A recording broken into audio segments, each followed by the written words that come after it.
Itum dong kacerai mah, bang dong kacerai mah, pohon mungkin mungkin udah portland, lasi lalu la bangke mungkin jitan piona, aja kalam kelingi bangke minggu cekran ini, deh. Tapi lakukan contoh deh kalau ada Itum dong kacerai mah, bang dong kacerai mah, pohon mungkin udah portland, lasi lalu la bangke mungkin jitan piona, aja kalam kelingi bangke minggu cekran ini, deh. Tapi lakukan contoh deh kalau ada Itum dong kacerai mah, bang dong kacerai mah, pohon mungkin udah portland, lasi lalu la bangke mungkin jitan piona, aja kalam kelingi bangke minggu cekran ini, deh.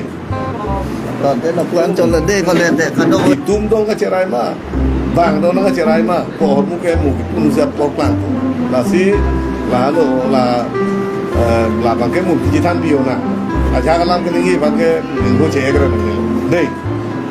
Tapi lakukan contoh deh kalau ada Itum dong kacerai mah, bang dong kacerai mah, pohon mungkin udah portland, lasi lalu la bangke mungkin jitan piona, aja kalam kelingi bangke minggu cekran ini, deh. Tapi lakukan contoh deh kalau ada